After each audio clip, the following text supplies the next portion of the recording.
Welcome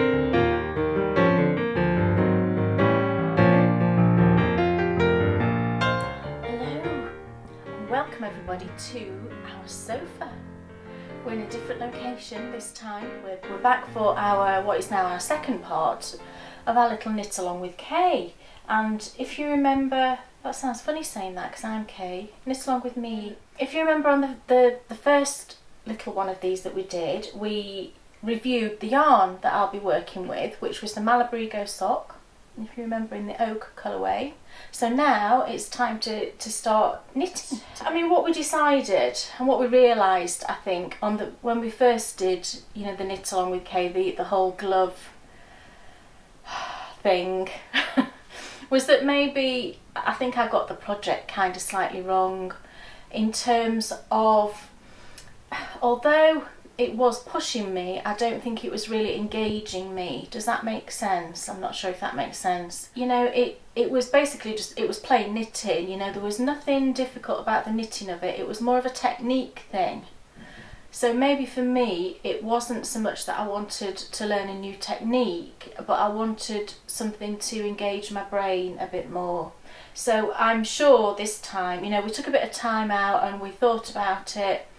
And we also, on the first one, we kind of were still in the tutorial zone, which is why, part of the reason why we've moved to the sofa, because, you know, I said to Dan, if we were sat knitting, we'd be sat on the sofa, wouldn't we? You know, we'd be sat here, we'd be having a cup of tea, we'd be having a chat, we'd be having a little knit, and that's really what we wanted this to feel like. I hope that, you know, you're knitting on something that's going to engage you as well, and maybe just, you know, use this as an opportunity just to try something a little bit different. And it doesn't have to be this exact shawl that I'm knitting. You know, this is a paid for pattern, and obviously, you know, if you don't want to do that, then that's fine. You can knit anything you want to, but maybe because this is a lace shawl, you know, maybe you want to knit some lace. Maybe you've never knit lace before, or, you know, maybe you haven't done it for a while, which was more me, I think. I have knit some lace in the past, but I've always been kind of a little bit intimidated by big lace shawls, even though I would love a big stack of them to wear. I've just always thought, oh gosh, you know, I could never do that, which is silly, isn't it? You know, we can knit, we can purl, we can yarn over, we can knit two together. You know, these are the basic stitches. If you can do basic stitches, you can knit a lace shawl. Honestly, you can. You know, if I can knit it and get through it, then, you know, you can come on this little journey with me.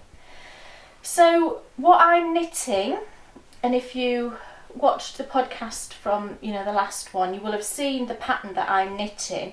But I'm knitting the Holbrook shawl. It's a pattern by Dee O'Keefe on Ravelry, and her patterns, I've said this before, but her patterns are beautiful. And this actually is probably one of the simplest ones, I think. It looks complicated, but actually when you look at it, the pattern, it's really not too bad at all. So that, I'll give you a little shot of the shawl there. I don't show you too much of the pattern because it is paid for, but there's the lovely shawl. And basically what you do is you knit the body, and then the border is an applied border. And I know a lot of people are, again, a little bit daunted by an applied border, mainly because they think it will take forever to knit it, I think. And also maybe the technique they've never done before. But again, I think I've knit 2 or 3 shawls now with an applied border, and my Duchess of Devonshire had an applied border. It's not tricky, it really is not tricky. And the other thing I like about it is, you know, you go through the whole of the body of the shawl and you end up with a lot of stitches, don't you? And that's one of the things that I'm not hugely keen on, you know, having those huge long rows, especially when you've got lace involved, because it's easy to get off when you've got a huge long row of lace. Whereas, you know, you can get through the body of this and then know that your border is actually only worked over a small amount of stitches, you know, and you can, what I tend to do with an applied border is I count how many repeats I've got to do, and I might say to myself, right, I'm going to do 3 repeats a week, or, you know, I'm going to sit down and I'm going to get through just 1 repeat. And I like having little targets to meet. That seems to work really well with my brain, and you can do that when you've got an applied border. So I'm really looking forward to doing that as well. So this is where I'm up to. at the moment, and I'm just absolutely loving it. You know, the reason that this, sorry, I've got to do an increase. Let me just do that. You see, I can't even do an increase, can I, when I'm talking? Isn't it tricky to talk and knit at the same time? But the reason this is a challenge for me is because I think recently I've come to the realisation, and I never really gave this any thought, but I think I am more a product knitter than a process knitter. And when you're not a process knitter, I think that's what makes you think, oh my gosh, you know, I really don't want to have those long rows, or I really don't want to have to knit all that lace. But you really, really want the end product. You know, I really want to be more of a process knitter, and I think you've got to start off, you know, when you start knitting, you are a process knitter because you've got to learn the process.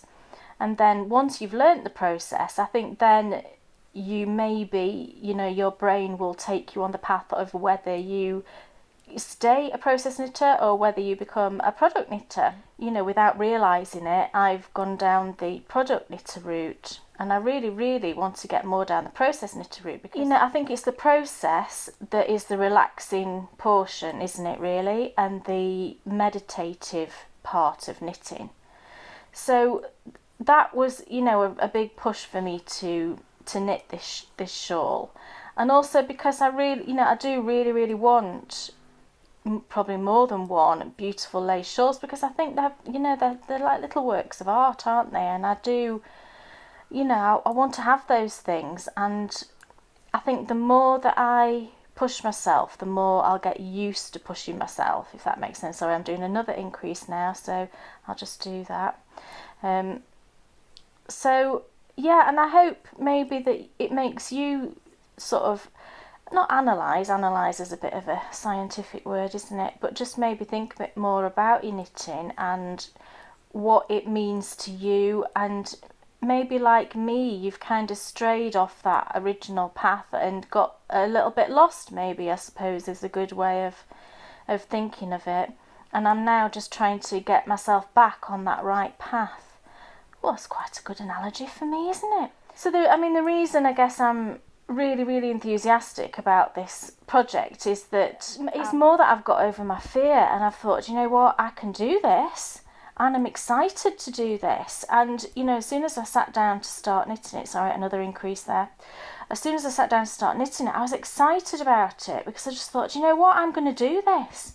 I'm not going to be governed by my hang-ups and my fears of it, and I'm just going to wade in and I'm going to do it. And I love the pattern. I've had it queued for a while, and I'm just so pleased that I've got over myself, really, and that I'm doing it, and I am really, really enjoying it. So I've got to purl now. Yes, I'm purling. I am really, really enjoying it, and I think, you know, once you get into a pattern, you realise it's probably not as daunting as it looks, and this was definitely the case with this one, that it really isn't as daunting as it looks.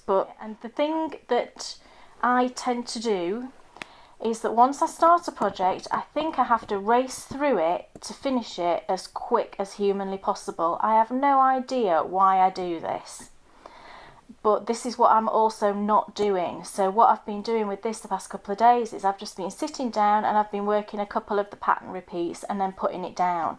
And that way I'm still, you know, when I put it down, I kind of don't want to put it down, but I'm finding that if I do, I'm still really enthusiastic about it the next time I pick it up.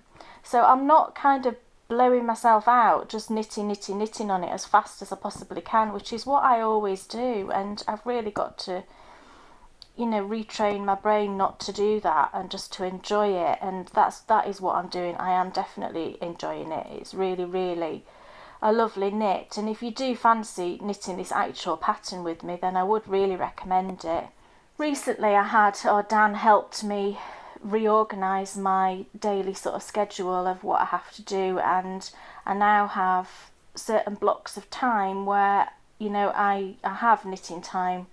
But what I'm actually doing and what Dan is forcing me to do is that for a portion of that time I'm knitting on something that I really want to knit on. So for example, if you know, we all have things that we want to get finished but are maybe not necessarily the top of our list to grab and knit. So what I've been doing is I've been saying, right, okay, I'm going to knit on that thing for half an hour or however long, and then I can have half an hour knitting on whatever I want. And that's another way again of my brain not getting completely exhausted with one project and just thinking, oh my goodness, I'm just so, I just want to get through this. And by doing that, it's keeping my brain really engaged with knitting generally, and it makes me more enthusiastic about my other projects. So, let me know, how do you structure your knitting time? Do you say to yourself, right, I've got to work on that project today, or I've got to finish those socks by that day, or do you just knit on whatever you fancy? I'd be interested to know how other people deal with it. And maybe it's the fact that I'm not monogamous, A lot of people are monogamous, so they knit on the one thing and then that's it, isn't it? And that's all you're knitting on. So let me know, I'd be interested. But yeah, I mean, what I was saying was that I do tend to guilt myself into thinking, right, that, I've got to knit 3 inches on that poncho, for example, and I can't do any other knitting because I've got to do that. And then I think to myself, well, I don't want to do that, so I end up doing no knitting at all, and that just makes me miserable. It's ridiculous, and I know that I'm being ridiculous. Just saying this sounds stupid, doesn't it? And maybe it's a good thing to vocalise it, because all these things just generally go on in my head, and I think, I'm just absolutely making myself crazy over it. So I am going to try.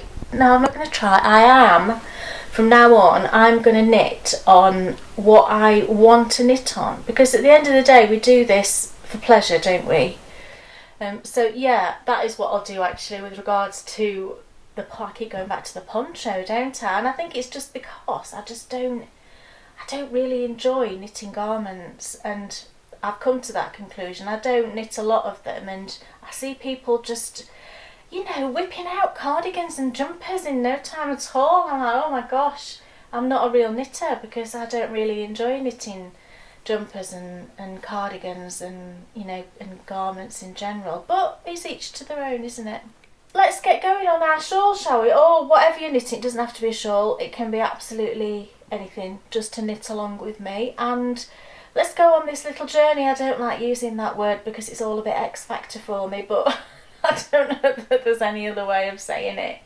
But I hope you enjoy it, and if you want to have a go at this pattern, just have a go. If you think it looks too tricky and you've never knit lace, I would say, honestly, so far, this is the whole body of the shawl, and it's going to be fine. And I haven't looked at the lace border yet, but looking at in the abbreviations, all the different stitches, it all looks fine. So if you want to have a go, definitely.